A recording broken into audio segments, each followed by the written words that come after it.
Raffaele. Thank you very much. Thank you for being with us for this 14th webinar in the series Geography of Higher Education in Conversation with, and this month is Eric Sim. Good morning, everyone. Please mute yourself during the discussion. The webinar will be recorded. I wanted just to thank you for being with us and thank Eric for being with us, and of course give the floor to my partner Giulia Aimone-Marsan from ERIA that co-hosts this series. Giulia, the floor is yours. Thank you very much. Thank you very much, Raffaele. Also on my side, it's great to be back. Thank you so much for connecting with us. And we are extremely happy to be here with Mr. Eric Sim, who is the founder of the Institute of Life, an organization whose mission is to train young professionals to become successful at work and in life. And he's based in Singapore. Eric, before founding EOL, and we will hear more about that, was adjunct associate professor of finance at Hong Kong University of Science and Technology, and also managing director at UBS Investment Bank. And let me also give a couple of information about how it all started. With a rejection by Princeton University for its PhD program, Eric was devastated that he couldn't embark on an academic career, but as we will hear today, things turned out pretty successful for Eric. So let's start our conversation.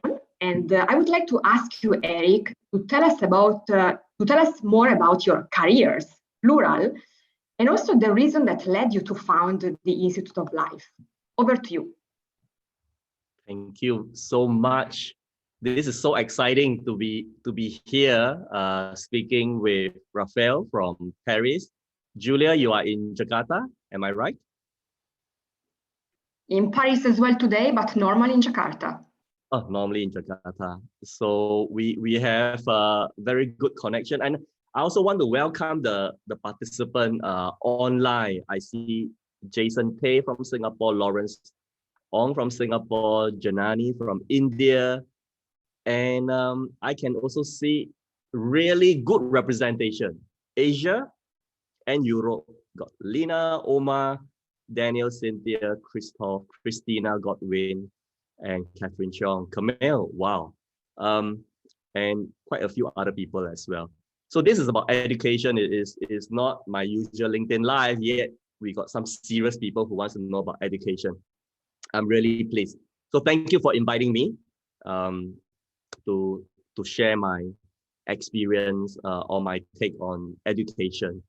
So when I just give you a bit of background so you know why I started IOL. My very first job, I started when I was in elementary school. I helped my father to sell prawn noodle in the food center. In Singapore, we call it the hawker center. So it's street food, cheap, but very nice, very, very good. So I helped him from elementary school to university. So when I was in university, I studied engineering. After 4 years, I decided that engineering is not for me, and I went to banking. But I got a shock of my life when I went to banking, because the people in banking, they know how to dress, they know how to talk, they have got network, and I don't even know how to book a restaurant, because I've never eaten at a restaurant before that. Can you believe? At the age of 24, I've never eaten at the restaurant. I always have eaten at the food center. So one day my boss asked me to book a restaurant for client meeting. So I find out a Chinese restaurant. I call up the restaurant. I say, I need a table for 5. And I told them that 3 are my client, 2 of them is me and my boss. So if my customer come earlier, can you please take care of them? So after I put down my phone, my colleagues all laugh. They think the restaurant not going to care who comes for the meal, right? Whether your customers or their customers, they don't care. They just 5 people, what time? That's all they want to know. But I didn't know because I didn't know how a restaurant worked. So that's how bad I was. And I struggled mainly no social skills, how to talk to working adults, how to talk to customers, how to talk to senior. No network. Without network means I don't have much information. I don't know what banking is all about. And I have no idea how my performance is being accessed.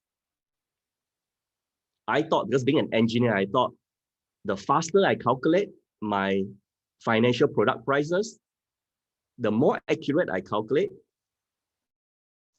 I will do well in my job. I couldn't be more wrong, especially in banking.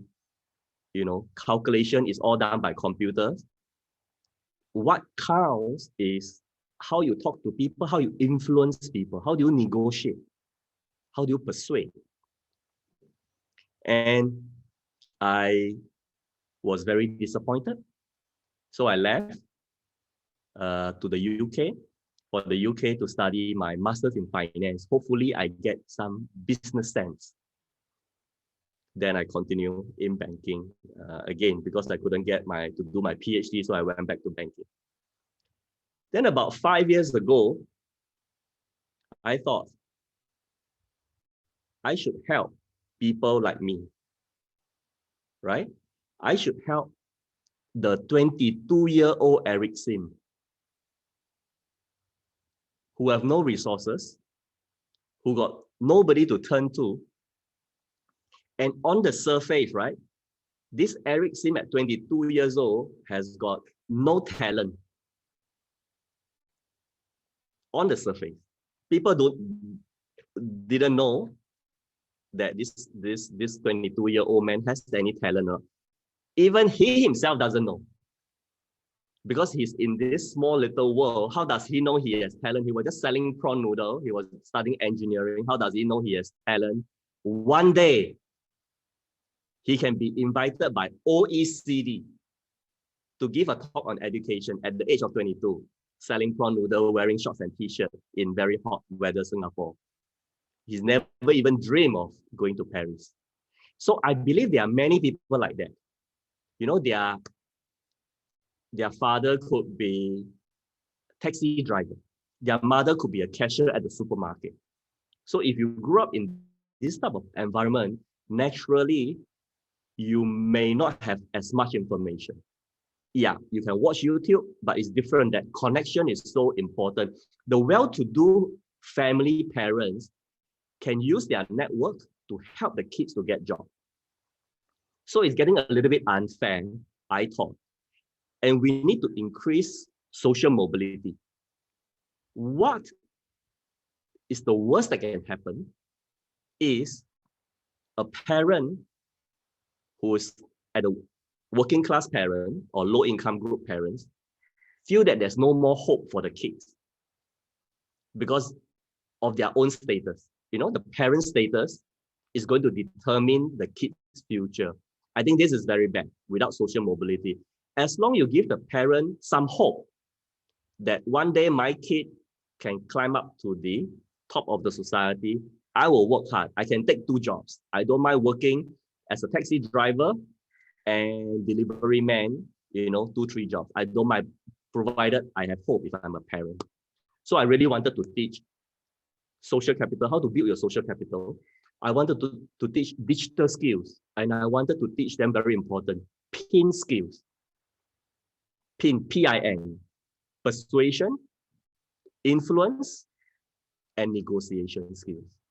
So this is really the reason why I set up Institute of Life, to increase social mobility, to help those people who need help, because I find university education now have focused on hard skills, and all these career skills are taught by parents. So if your parents don't have that skills, a lot of these students are going to be at a disadvantage.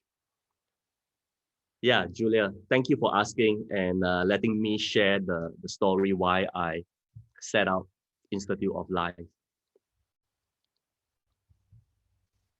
Thank you very much. Thank you, Eric. And when we contacted you, you told us about the difficulties you encountered when trying to mainstream and assess entrepreneurship education and the students you had at the beginning of your experience. Could you please tell us about that? Sure, sure.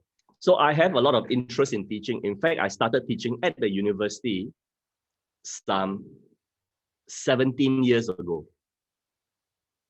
I was teaching financial engineering, which the French people are very, very good early on. I picked up only later. I was teaching investment banking and derivative financial products. But later on so that's all gone okay. But when I decided to teach the essential skills, I met some difficulty. I was then a young associate professor at one of the universities in Hong Kong. I managed to convince the finance department to let me teach 3 modules on essential skills: the negotiation, the networking, the social capital, how to prepare the pitch book, how to convince your customers to give you the IPO deals. I no longer teach IPO, but how to win the IPO, how to win the M&A mandate, the wine and dine, know your restaurants. Then I met up with the first problem, assessment. How do I assess the students? For example, if I teach you negotiation today, at the end of 3 months, are you going to be a very good negotiator? Not really. You know the theory, but you may not put it into practice. I want my students to negotiate with the landlord to cut down the rent. I want my students to negotiate with the restaurants, which is fully booked, to give up 1 table for us. Or to negotiate with, say, OECD to give some funding for school project, right? So that is negotiation, but it takes time to build that. Negotiation is not going to negotiate with the terrorists or the hostage, right? It's really daily life, and sometimes it's over the long run. It's also your social capital, how good you have been with people. Do you have goodwill with people? Do people want to help you? So assessment is difficult. And finally, I give some assessment, and because in school you need to pull the bell curve. I like to give all students A, right? But I cannot.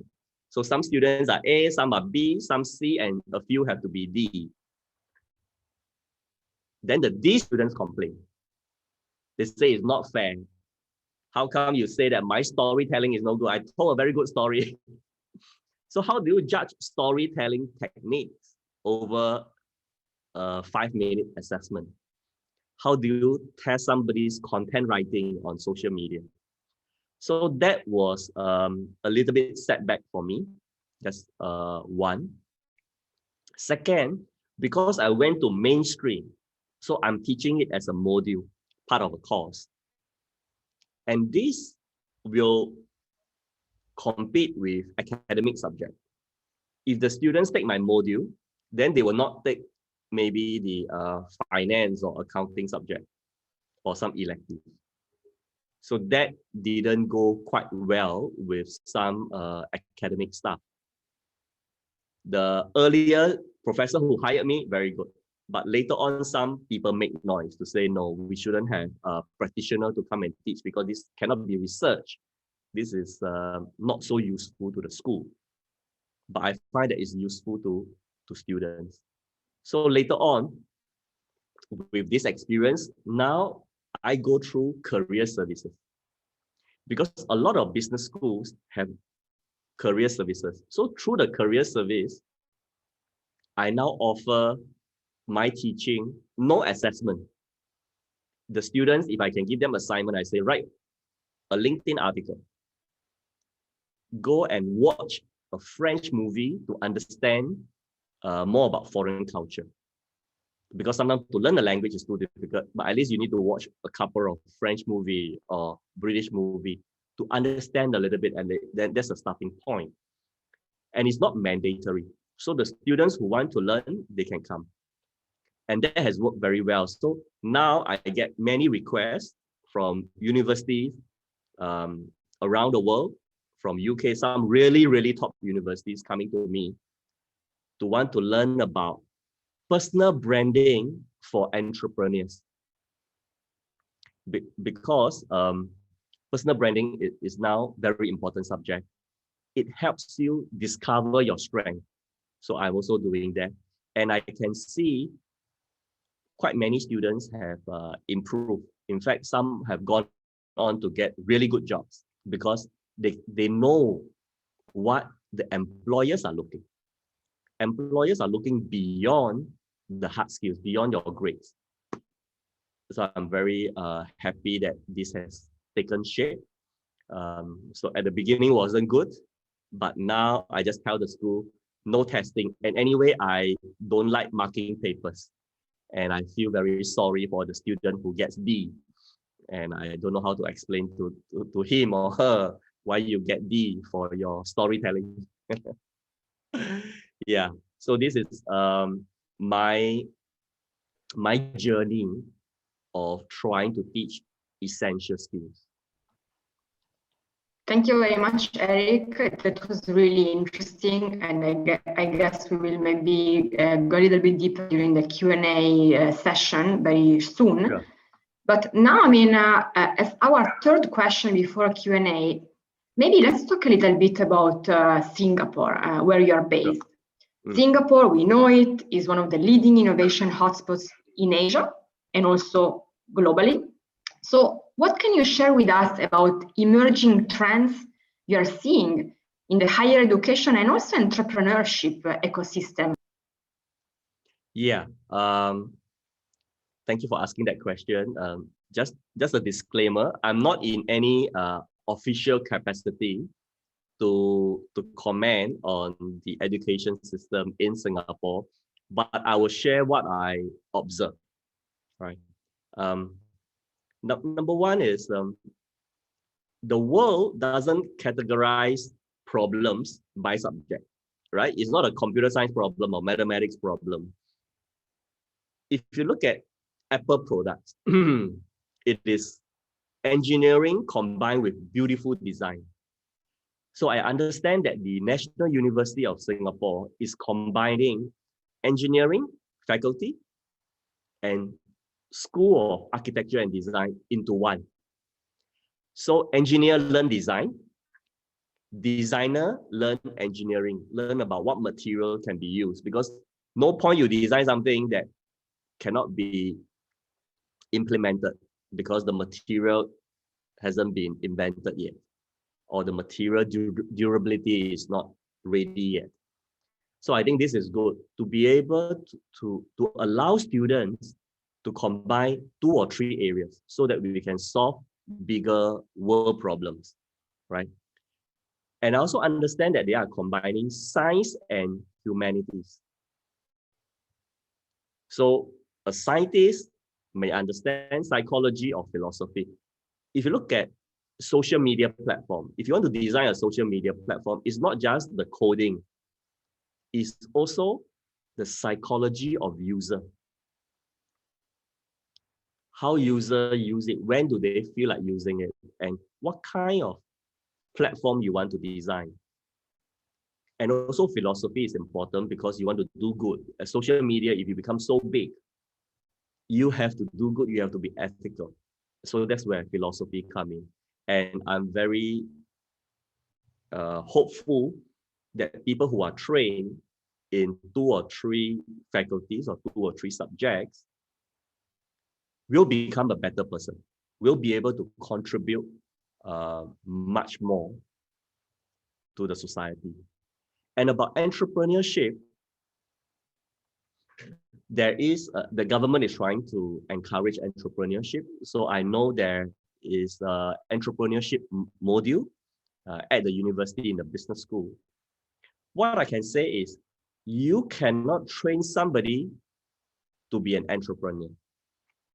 And no one can become an entrepreneur just because you attend a class or you attend a module in school. It doesn't.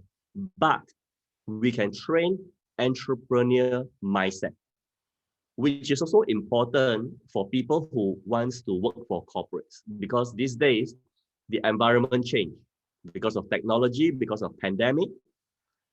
With this entrepreneur mindset, only then you can come up with creative solution and you know how to deal with it, because the policy doesn't cover. For example, I know one company, when the pandemic hits, the junior staff wanted to subscribe to Zoom for internal meetings. And you know Zoom, if you want to do more than 40 minutes of meeting, you need to pay about 15 US dollars. So he subscribed, or no, before he subscribed, he asked his boss. And his boss is a really quite senior person in a financial institution. His boss said, hold on, don't subscribe first. Let me ask my boss. For $15, this manager, senior manager, has to ask his boss, because it's not in the policy. In the expense policy of this company, it did not say you can expense Zoom. It said you can expense mobile phone, you can expense air ticket and customer mail, but Zoom is not there. So you can see when people are fixated, right, and they follow this, they are not going to be a good worker. For $15, the whole department cannot have meetings beyond 40 minutes, which may be a good thing because sometimes meetings are a waste of time. But at least the manager should have a good, better mindset. If I were the manager, you know what I would do?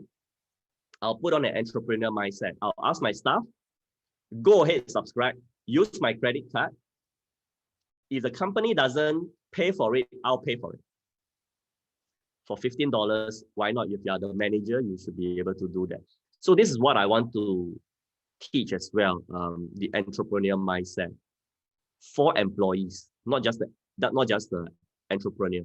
So I have been asked to teach the personal branding module for this entrepreneurship program in one of the university in Singapore to help startup founders. They could be students now, but they are also thinking of startups, because the education that we have in university is to prepare you for a professional career. But some students want to start a business. So university are progressively introducing this entrepreneurship training and education. And for me, personal branding is very important. If you are the founder of a company, a startup, you need a personal brand, number one, to attract customers. Your first 100 customers are not going to buy from you because your product is good. They are going to buy from you because they trust you, they like you. A lot of people, if they don't know you, they're not going to buy, because why should I be the first 100 customers? Your product is not tested, right? So you need friends. So your personal brand, your social capital is very key. The second group of people that the founder needs to attract, talent. Talent to work for you. You need to convince your friends to come and work for you instead of big corporates. Big corporates can give a lot of welfare, staff welfare. A startup cannot. So what's your brand? What's your story? What's your social capital? So that's what also I'm teaching. And the third group of people an entrepreneur should attract to use his brand is investor. You need some money, right? If you're a student, you need some money. Maybe at the beginning, you just need $10,000, $20,000 for people to invest in you. And usually they invest in the founder rather than the company. If they don't even trust the founder, there's no way they're going to invest in the company. So this is what the university, some more forward-looking university are already embedding this type of education into their curriculum. So I'm very pleased to see that, although there are still some other university who's now still focus on the academic. And I have some ideas on how we can help universities around the world to adapt. Maybe during the Q&A, I will talk about it. I also want to welcome Eddie Phua. Eddie Phua is from National University of Singapore, and he's in the career service. He and I work together very well. So we are coming together to teach career skills, essential skills to the students. Yeah. Eddie, thank you for coming. Daryl Kong as well. Thank you for coming. Yeah. And Esther, can you let Esther in? Yeah. All right. Thank you very much. Julia, thank you for your question. Those are 3 fantastic questions. Thank you for 3 fantastic answers. That was incredibly interesting and very relevant for the type of conversation we are having. I don't know, Rafael, you were ready to say something. So do so before we start the Q&A, if that was your plan. Rafael? Thank you for the privilege, Julia, because I have learned a lot by interacting with Eric, and I have learned a lot also about our work. I have learned what social capital means, that is helping others and discovering talent. And I think that in today's world, we cannot waste talent anymore. There is this poetry by Thomas Gray, that elegy in a country churchyard, that says, maybe in those graves there are Milton that never. We cannot do this anymore.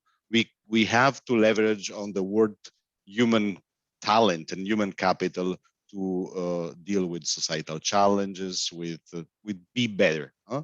The second thing that we learned together, Eric, is that when we discuss about entrepreneurship education, we are not discussing learning. We are discussing becoming, because we want to touch on the value of people. We want to change the way in which they think, they operate, and in which they connect to others.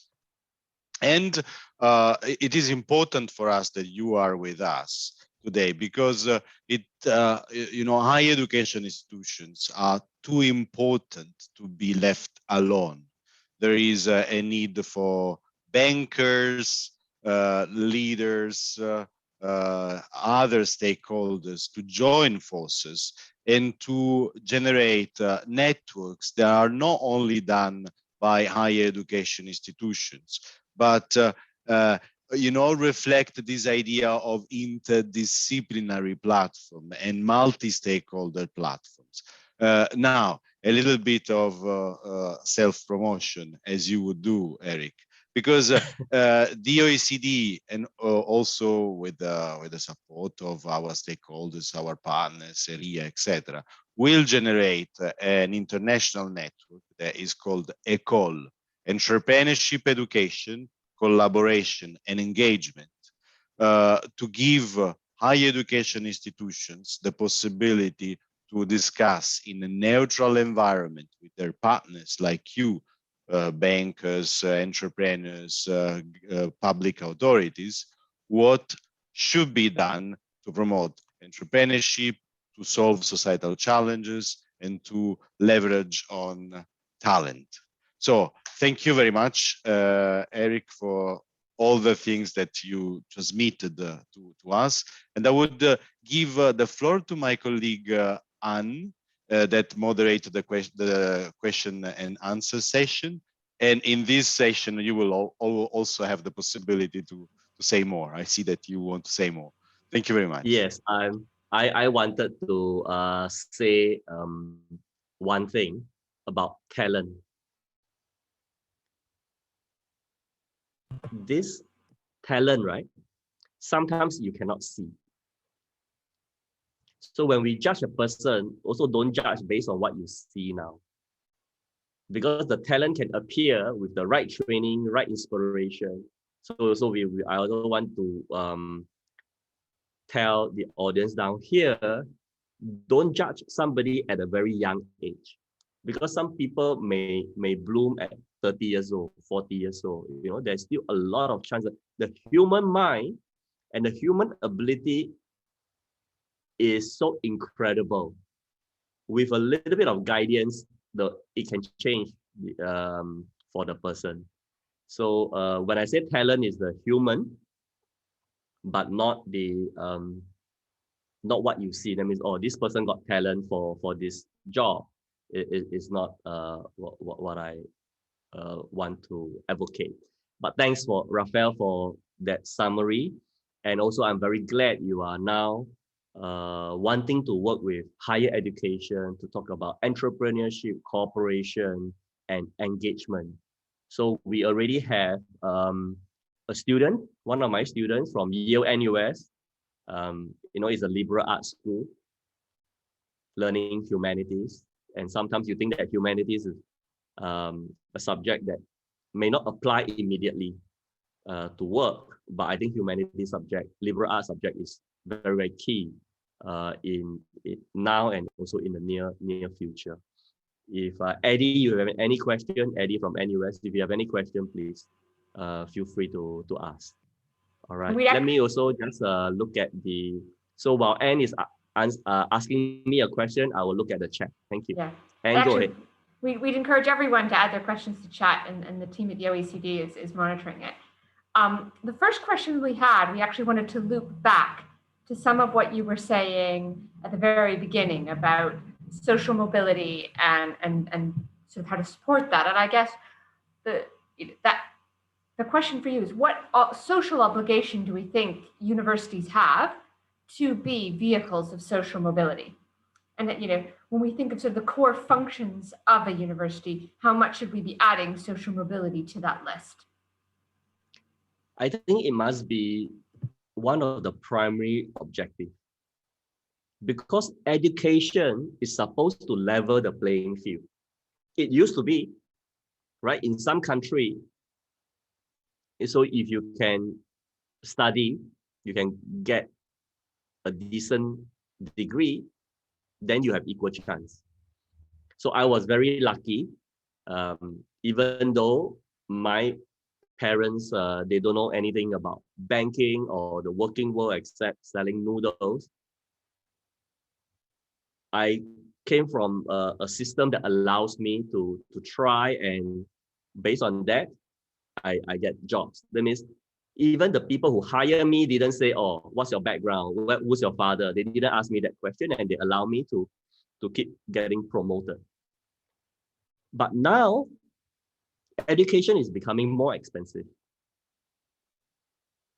And a lot of students need to go for extra private tuition in order to do well so that they can get into the best university they can get into. And some universities, you also need alumni network to get in. So if university don't have this social mobility mandate or mission, then I think the world will become a worse place. And without social mobility, where people got no hope, or the lower income group got no hope, then the higher echelon of the society will not enjoy themselves for a very long time, right? The society is happy when the rich-poor gap is narrower. So we need social mobility to let people move up and down, and also we try to narrow the gap. And we of course need to, the university then need to think, how can we do that? For example, if a student cannot do so well in academic study, but speaks well, courage, dare to try new things, can we groom this in a separate, in a different way? So to make it in society, not necessarily you must get a 4.0 GPA. So some entrepreneurs, you don't need that. So I think schools should find a path for students who are good in their study and for the students who are not so good in their studies, but great in essential skills. I think this will hopefully increase social mobility as well, if we can teach some of that.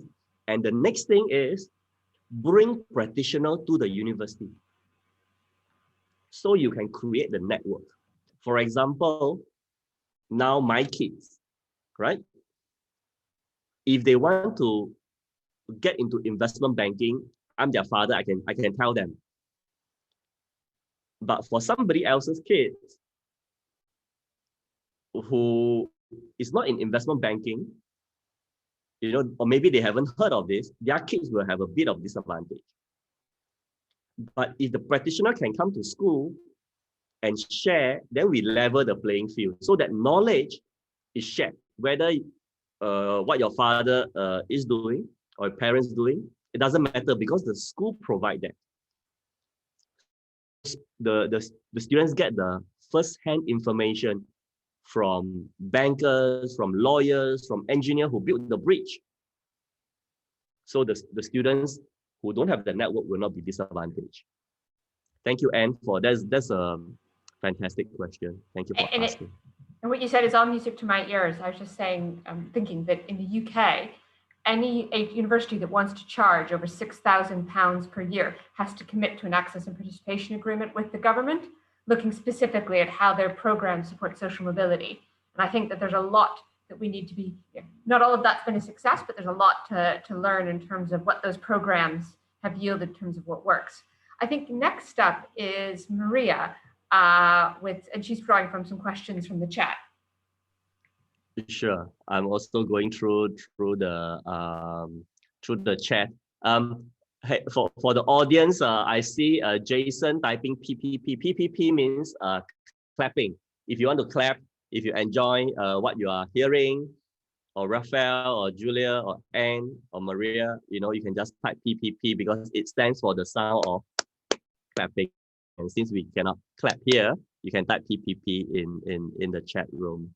All right, Maria, if you have a question, please go ahead. Yeah. Thank you, Eric, for this very inspiring presentation. I see that you're getting a lot of PPPs already. So one question that came up in the chat was, how can we embed entrepreneurial mindset training in HIs that are not business schools, like in humanity? Yes. How would you embed that? Okay. It really also depends on yeah. So it always depends on the students. So I don't think we should say every faculty should have entrepreneurship, right? It shouldn't be everybody taking risks, right? By nature, by human nature, we are not supposed to take risks. Only 5% of the population are risk takers. 95% prefer status quo. So we should train only the 5% who wants to be entrepreneur. So it doesn't matter whether you are business or engineering or humanities, there can be a school-wide event, a school-wide training for those people who want to become entrepreneurs. So we do not need to say, okay, you study psychology, how can we make you entrepreneurs? There's no need to. Because if more than half the population start taking risks, the human race will extinct.